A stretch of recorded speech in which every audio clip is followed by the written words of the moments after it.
40절까지의 말씀인데요. 우리 함께 교독하도록 하겠습니다. 제가 먼저 읽겠습니다. 주의 사자가 빌립에게 말하여 이르되 일어나서 남쪽으로 향하여 예루살렘에서 가사로 내려가는 길까지 가라 하니 그 길은 광야라.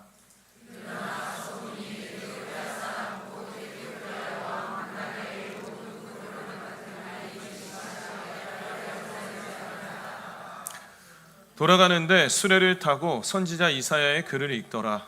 성령이 빌립더러 이르시되 이 수레로 가까이 나아가라 하시거늘 빌립이 달려가서 선지자 이사야의 글 읽는 것을 듣고 말하되 읽는 것을 깨닫느냐 대답하되 지성하는 자가 없으니 어찌 깨달을 수 있느냐 하고 빌립을 청하여 수레에 올라 같이 앉으라 하니라.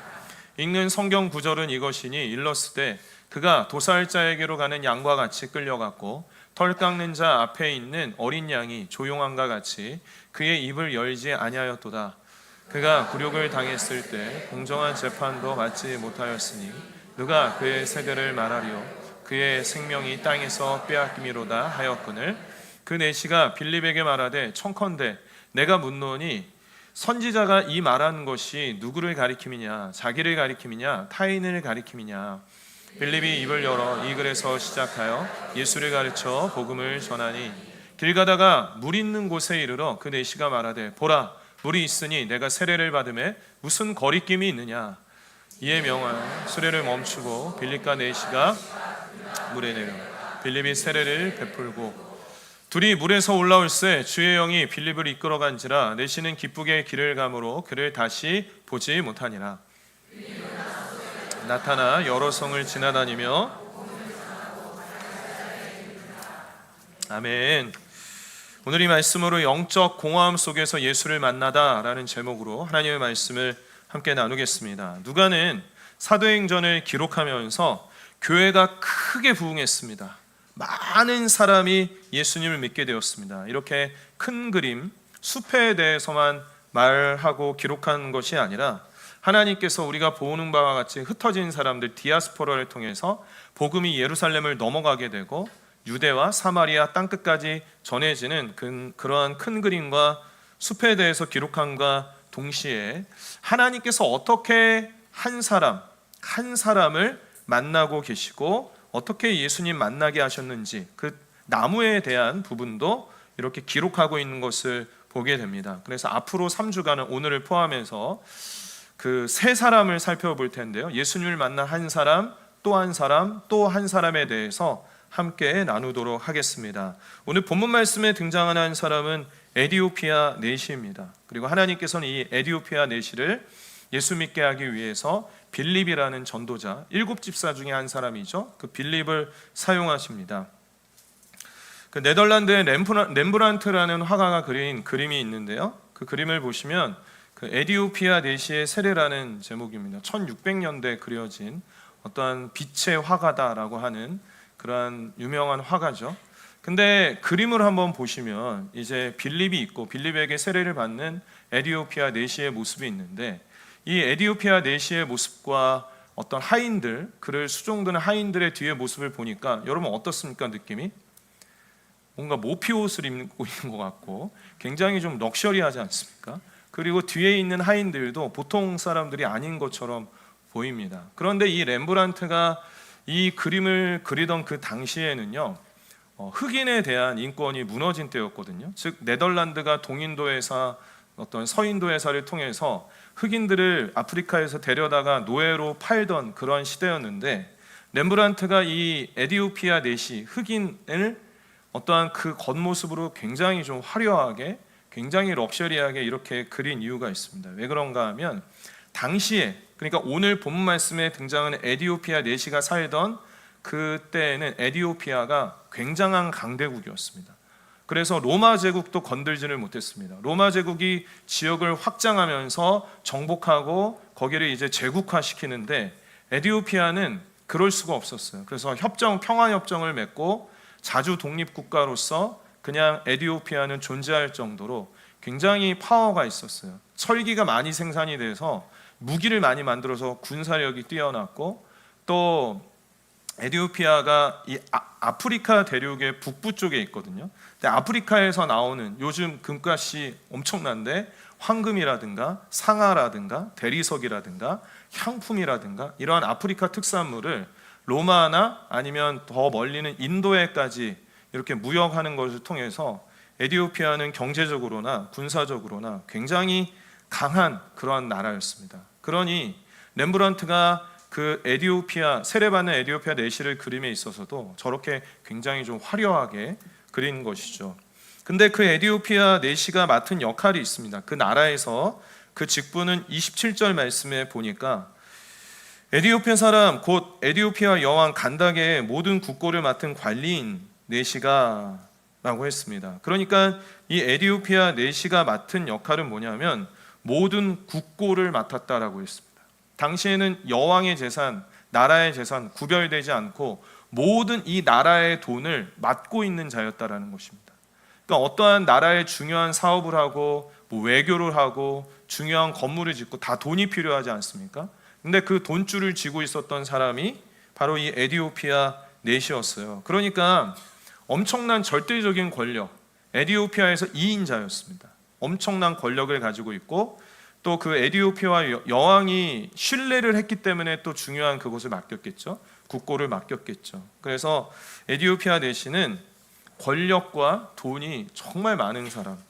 마차를 당시에 이제 수레라고 오늘 성경은 기록하고 있지만 아마 마차였을 텐데 수많은 어떠한 종들을 거느리고 하인들을 신하들을 거느리고 그렇게 마차를 타고 이동을 하고 있고 또 성경책을 읽지 않습니까? 그 성경책은 우리는 지금 다 성경책, 종이로 된 성경책, 좋은 성경책 다 가지고 있는데 당시에는 70인역이라고 해서 70인역이라고 해서 신약은 포함되지 않았겠죠. 구약 성경을 히브리어로 기록이 되어져 있는데 사람들이 읽을 수 있도록 당시에 이제 공용어였던 헬라어로 번역본이 있었거든요. 그게 이제 70인역이라고 합니다. 근데 그 성경의 번역본을 가지고 있었다라는 게 정말 놀랐습니다. 처음에는 파피루스에 기록이 되었겠지만 나중에는 내구성 때문에 양피지에 기록이 되었다는데 그 귀한 성경책을 이 에디오피아 내시가 가지고 있는 것으로 보았을 때 그는 엄청난 권력, 로마 제국과 맞먹는 에디오피아의 엄청난 권력, 엄청난 돈을 누리고 있었어요. 근데 그에게 채워지지 않는 게 있었는데 그것은 영적인 공허함과 갈급함이었어요. 그걸 어디에서 알 수 있는가 하면 27절과 28절 말씀에 보면 일어나 가서 보니 에디오피아 사람 곧 에디오피아 여왕 간닥의 모든 국고를 맡은 관리인 내시가 그 에디오피아 내시가 한 것이 무엇입니까? 예배하러 예루살렘에 왔다가 그리고 돌아가는데 수레를 타고 선지자 이사야의 글을 읽더라. 그 에디오피아 내시는 엄청난 부와 권력을 가졌음에도 불구하고 마음속에 채워지지 않는 영적인 갈급함이 있었습니다.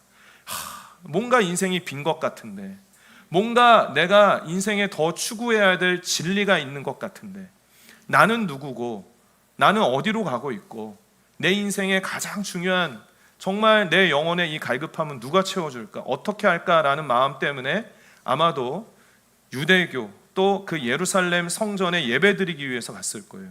지도를 한번 보여주시면 에디오피아가 이제 아프리카 대륙의 북부 쪽에 있다라고 했고요. 그리고 빌립은 디아스포라가 되어서 이제 사마리아로 가서 복음을 전하고 있었죠. 그런데 지금 에디오피아에서 에디오피아 내시가 예루살렘 성전에 예배드리기 위해서 저 먼 거리를 이동했는데요. 편도로 대략적으로 2,500km입니다. 왕복이면 5,000km입니다. 그 거리가 어느 정도 되냐면 오늘 광고가 나갔는데 올 여름에 저희가 인도네시아 비전 트립을 가게 되는데요. 인도네시아의 그 깔리만탄이라는 섬에 본티아낙이라는 지역으로 저희가 비전 트립을 가는데 거기까지의 직선 거리가 4,500km입니다. 그러니까 그 먼 거리보다 더 먼 거리를 예루살렘 성전에 예배하기 위해서 왔다 갔다 했다. 엄청난 영적인 갈급함이 있죠. 여러분 저희 교회는 멀리서 오시는 분들도 계세요. 여기서 뵈니까 5분 만에 오신 분도 있을 거예요. 근데 파주에서 오시고 인천에서 오시고 용인에서 오시고 또 양주에서도 오시고 남양주에서도 오시고 서울 성수동에서도 오시고, 그렇게 멀리서 오시는데 때로는 뭐 보통 2-3시간 왕복 걸리고, 또 어떨 때는 4시간 막혀서 4시간 걸렸다는 분도 계시더라고요. 마음이 굉장히 감사하면서도 안타까운데, 아마 그렇게 할 수 있는 것은 어떠한 간절함, 어떠한 사모함 때문인 것 같습니다. 그런데 여러분, 에티오피아 내시는 얼마나 걸렸을까요? 예루살렘 성전 예배드리기 위해서 5,000km를 그는 마차를 탔지만 신하들까지 마차를 타진 않고 도보를 걸었을 거예요. 왕복 6개월이 걸린 거예요. 예루살렘 성전에 예배하기 위해서 왕복 6개월 거리를 가는 거예요. 그러면 여러분, 이 에티오피아 내시의 그 마음속에 있는 영적인 갈급함이 여러분 느껴지십니까? 그가 아쉬울 게 뭐가 있어요? 나라의 2인자고 엄청난 부와 권력을 가지고 있지만 그 마음속에 채워지지 않는 영적인 공허함이 있었던 거예요. 인생이란 뭘까? 정말 내가 어떻게 살아가야 될까? 내 마음속에 이 채워지지 않는 갈증은 어떻게 할까? 그런 마음을 가지고 유대교의 저 멀리 있는 예루살렘 성전에 와서 예배드려야 되겠다. 그리고 그러한 갈급함을 가지고 당시에 일반인은 전혀 구경조차도 할 수 없던 70인역 양피지에 기록된 성경책을 구해서 그 성경책을 읽고 있는 여러분, 에티오피아 내시의 영적인 갈급함, 공허함이 느껴지십니까? 정말 이러한 공허함을 가지고 나아갔던 거죠. 근데 어떻게 이 에티오피아 내시가 유대교를 알게 되었을까? 그 먼 곳에 있는데 저도 궁금해서 찾아보니까 당시에는 아프리카 토속 종교들이 당연히 있었고요. 또 이집트라든가 그리스에 있는 그러한 신들을 그 에티오피아 사람들도 섬기고 있었습니다. 그런데 어떻게 유대교에 대해서 듣게 되었냐면, 역사를 한 솔로몬 시대로 1000년쯤 거슬러 올라가야 됩니다. 거슬러 올라가면 열왕기상 10장 1절부터 3절까지의 말씀에 보면 스바의 여왕, 이 스바가 에티오피아입니다. 그러니까 에티오피아 여왕이 여호와의 이름으로 말미암은 솔로몬의 명성을 듣고 왔습니다. 솔로몬의 지혜가 엄청나다는 게 소문이 에티오피아 그 먼 땅에도 들려졌습니다. 그래서 그 에티오피아 여왕이 어떻게 했어요? 다음에 보니까 예루살렘에 이르니 거기까지 왔어요. 수행하는 자가 심히 많습니다. 에티오피아 여왕, 강대국의 여왕이니까요. 향품, 금, 보석 이러한 것들이 다 그 당시에 아프리카의 어떤 특산물이고 귀한 것 다 싣고 와가지고 솔로몬에게 지혜도 듣고, 거기 와서 뭘 봤을까요? 예루살렘 성전도 보았을 것이고 예루살렘 왕궁도 보았을 거예요. 그러면서 이 에티오피아 여왕, 스바의 여왕이 굉장히 큰 감명을 받았을 것입니다. 저기에 있는 저 조그만 나라, 거기에 예루살렘에 다녀오니까 정말 지혜 있는 그런 왕이 있더라. 그리고 유대교라고 여호와를 섬기는 그러한 종교가 있는데 그 성전이 참 아름답고 그 왕궁도 있고 이렇더라라고 해서 당시에 이제 이 남방 여왕, 스바의 여왕, 에티오피아 여왕을 통해서 이제 유대교가 거기로 들어가게 된 거예요. 그래서 1000년이 지났음에도 불구하고 어떠한 고관들 중심으로 해서 유대교에 대해서 에티오피아 내시가 듣게 된 거죠. 근데 이 에티오피아 내시가 영적인 공허함이 있었기에 내가 그 성전에 가서 예배드리면 나의 이 영적인 갈증이 채워질 수 있지 않을까라는 생각을 가지고 장장 6개월의 시간을 두고 거기까지 가서 예배를 드리게 된 것이죠. 그러나 그의 공허함과 갈급함은 아직 채워지지가 않았어요. 해결되지가 않았어요. 그 예루살렘 성전에 갔다 왔지만 채워지지 않았어요. 그래서 하나님께서 그 에티오피아 내시를 그냥 두지 아니하시고 그 한 사람을 그냥 두지 아니하시고 어떻게 하냐면 사마리아에서 잘 사역하고 있던 빌립을 부르십니다. 26절 말씀에 보면 주의 사자가 빌립에게 말하여 이르되 일어나서 남쪽으로 향하여 예루살렘에서 가사로 내려가는 길까지 가라 하니 그 길은 광야라 라고 했습니다. 그렇습니다. 빌립은 지금 흩어진 자로서 어디 갔냐면 사마리아에 갔습니다. 사마리아는 유대인들이 가기 싫어하는 곳입니다. 혼혈된 그러한 자들이다라고 해서 그 윗동네 갈릴리 지역으로 가기 위해서는 사마리아 땅도 밟지 않고 돌아서 갈 정도로, 사마리아 사람들하고 상종하지 않을 정도로 그렇게 피하던 그곳에 빌립은 순종함으로 갔습니다. 사마리아인에게 예수의 복음을 증거했습니다. 병든 자들, 중풍병자들, 못 걷는 자들 일어나는 역사가 일어나게 되었습니다. 그 성에 기쁨이 넘쳤다라고 했어요. 빌립이 가서 복음을 전함으로 인해서, 심지어 당시에 권위가 있고 사회적인 영향력이 있었던 마술사 시몬까지도 회심을 했습니다. 그러니까 빌립은 여기에서 그냥 정착하고 거기서 사역했으면 존경도 받고 그렇게 있었을 텐데, 성령께서 빌립을 그냥 두지 아니하시고 너 지금 가사라는 지역으로 가는데 그 길은 광야길이다, 가라라고 합니다. 빌립이 순종하죠. 그곳을 떠나서 가게 됩니다. 그래서 그곳에 가서 빌립을 만나게 하신 거예요. 여러분, 하나님의 그 한 영혼을 향한 하나님의 마음이 느껴지십니까? 정말 그 에디오피아 내시를 그냥 두지 않고 너무 갈급한 그 심령 때문에 그렇게 예루살렘 성전에서 예배를 드리고 그 먼 거리를 돌아오고 있는 그 에디오피아 내시를 하나님 빌립을 보내셔서 그 광야길에서 딱 마주치게 하신 거죠. 하나님의 놀라운 인도하심이고 하나님의 놀라운 그러한 타이밍입니다. 그래서 29절과 29절부터 말씀을 보시면 성령께서 한 번 더 이 빌립에게 명령하시는데, 성령이 빌립더러 이르시되 이 수레를 가까이 나아가라. 에디오피아 내시가 탄 수레죠, 마차죠. 빌립이 달려가서 선지자 이사야의 글 읽는 것을 듣고, 어떻게 들을 수 있었냐면 당시에는 성경을 무조건 소리내어서 읽었습니다. 그렇기 때문에 듣고 저 사람이 이사야, 구약 성경 이사야서를 읽는구나라고 알 수가 있었습니다. 그런데 30절에 보면은 읽는 것을 깨닫느냐라고 물어봅니다. 그러자 에디오피아 내시가 뭐라고 대답을 해요? 31절에 대답하되 지도해 주는 사람이 없으니 어찌 깨달을 수 있느냐 하고 빌립을 청하여 수레에 올라 같이 앉으라 하니라. 그 에디오피아 내시의 또 갈급함을 우리가 또 느낄 수가 있죠. 어떻게 하면 이 진리를 찾고 어떻게 하면 내 영적인 공허함을 채울까? 성경책도 읽어봐요. 그 구하기 어려운 그 70인역 성경책을 읽어봐요. 읽어보는데도 답답함이 있는 거예요. 나한테 지도해주는 사람이 없는데 어떻게 깨달을 수 있겠느냐. 그러한 갈급함 가운데 나아갔을 때 빌립이 만나게 된 것이죠. 이 에디오피아 내시가 읽던 성경 말씀은 이사야 53장이었고 오늘 본문 말씀에도 일부 인용이 되어져 있는데, 이사야 53장 1절부터 8절까지의 말씀을 제가 있는 내용을 그대로 받아 한번 적어 보았습니다. 이렇게 정리를 해보았습니다. 이 에디오피아 내시에게는 큰 질문이 생겼던 것 같습니다.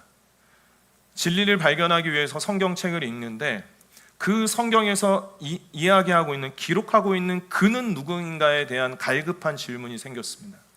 그 성경을 읽어보니까 이렇게 기록되어져 있습니다. 고운 모양, 풍채도 없는 그, 우리가 흠모할 만한 아름다운 것이 없는 그, 우리의 질고를 지고 우리의 슬픔을 당하는 그, 도수장으로 끌려가는 어린 양과 같은 그, 털 깎는 자 앞에서 잠잠한 양 같은 그, 곤욕과 신문을 당하고 끌려가는 그, 우리의 허물 때문에 찔림을 당하는 그, 채찍에 맞음으로 우리를 나음을 받게 한 그, 멸시를 받아 사람에게 버림받은 그, 우리 모두의 죄악을 담당하신 그. 이것이 이사야 53장 말씀. 이 말씀을 소리내어서 에디오피아 내시가 읽는데 도저히 이것이 해석이 안 돼요. 그는 누구인가? 아니, 나를 위해 이게 찔림을 받고 있고, 너는 저주받은 자라고 하면서 사람들의 비난을 받고 있고, 막 양털을 깎으려고 하면 막 몸부림을 칠 텐데 그냥 순한 양과 같이 그렇게 그냥 잠잠하게 있는 그러한 양과 같은 그는 누구인가? 이 에디오피아 내시는 영적인 공허함 속에서 성령께서 이 질문 앞까지 인도함을 받은 거예요. 삶 가운데에서 만족함이 없고 영적인 그러한 갈급한 가운데 결국엔 그 앞에까지 온 거예요. 성경 말씀을 읽으면서 그는 누구인가? 내 인생에 채워지지 않는 이 만족과 공허함과 낭패와 이 모든 것들이 있는데 그가 누굴까? 라는 그러한 질문을 가지게 된 것이죠. 여러분, 에디오피아 내시에게는 많은 인생의 또한 내면적인 고난이 있었을 것입니다. 그는 내시였습니다. 이 내시는 나라마다 있는데 그 내시를 왜 그렇게 했는가? 남자를 거세를 해서 남성성을 없애는 이유가 무엇입니까? 충성 기계로 만든 거죠. 어떠한 위험 요소를 없애고 그 왕궁 안에 있는 궁녀라든가, 게다가 이 에디오피아 넷이 그때 당시에는 여왕이었습니다. 위험 요소를 다 제거하고 남성성을 제거해서 그냥 충성하게 만드는 충성 기계로 만드는 거예요. 아무리 많은 것들을 누리고 있어도 그에게는 정체성에 대한 고민, 만족함에 대한 고민, 정말 자신이 누구인지에 대한, 내가 누굴까, 왜 살아갈까 라는 그런 고민이 분명히 있었을 것입니다. 성경을 가지고 있었기에 신명기 23장 1절도 읽지 않았을까 싶어요. 고환이 상한 자나 음경이 잘린 자는 여호와의 총회에 들어오지 못하리라. 구약의 이러한 율법들을 보면서 나는 진리에 가까이 가지 못하는가? 나는 누구인가? 그리고 예루살렘 성전에 와서 예배를 드리고 갔는데 절대로 에디오피아 내시는 그 성전 안에 들어가지 못했을 거예요. 고대 유물이 발견됐는데요, 사진을 보여드리면 예루살렘 성 주변에서 발굴이 되었는데 이것이 이제 경고문의 일부입니다. 근데 그 경고문 전체가 또 이전에 발견되었기 때문에 그 발굴된 저 어떤 경고문의 일부를 이렇게 추측을 했을 때 그 내용이 무슨 내용인가 하면, 외국인은 성전 구역의 난간과 광장을 넘어서는 안 됩니다. 이를 어기는 자는 그로 인해 맞이하게 될 죽음에 대해 스스로 책임을 져야 할 것입니다.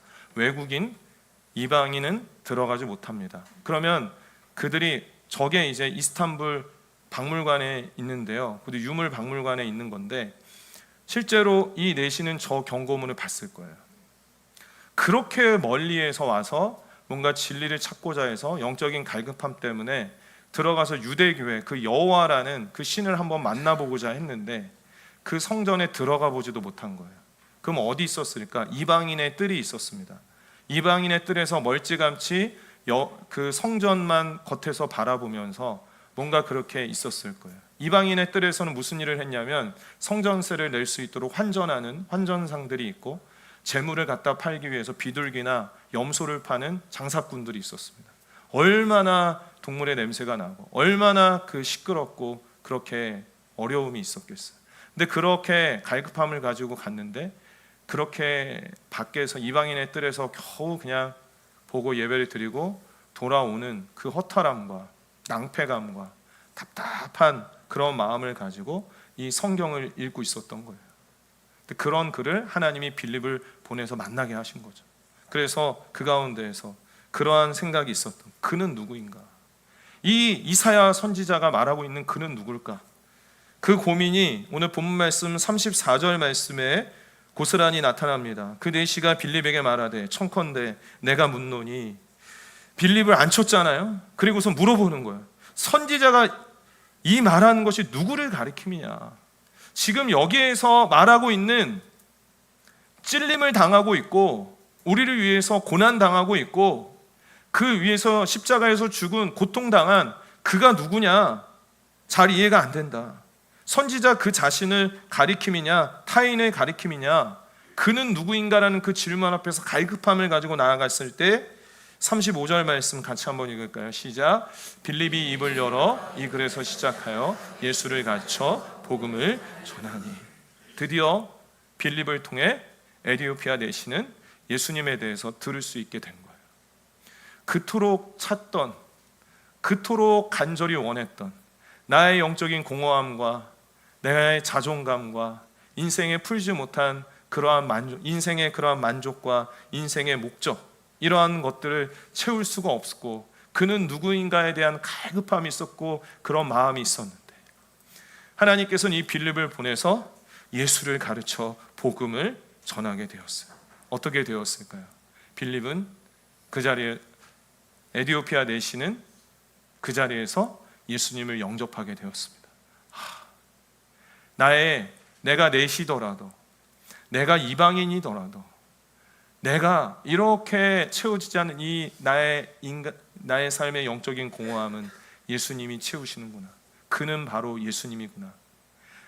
내가 비록 유대교회 그 예루살렘 성전에 들어가지 못하고 그 담을 넘지 못하고 이방인의 뜰에서 그저 그렇게 종교의 열심은 가져봤지만 채워지지 않는 그 갈증은 예수님은 채우셨구나.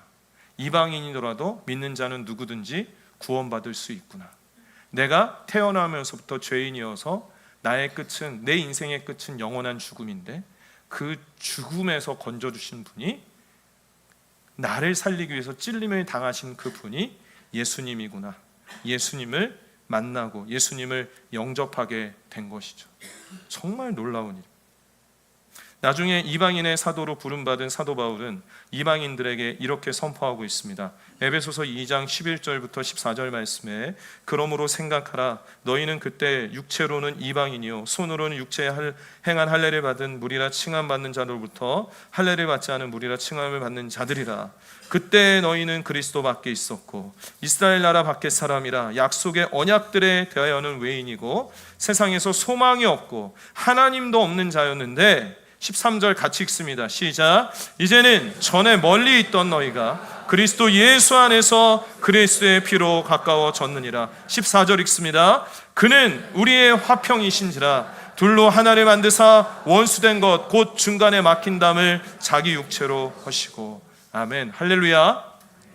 우리가 예수 그리스도로 인해, 그 막힌 담을 헐어주신 예수님으로 인해 하나님과 가까이 되고 이제는 하나님의 자녀된 권세를 누리며 살게 된 줄로 믿습니다.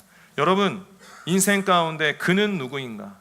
나의 이 영적인 갈급함과 공허함을 채운 그는 누구인가에 대한 답을 얻으셨습니까?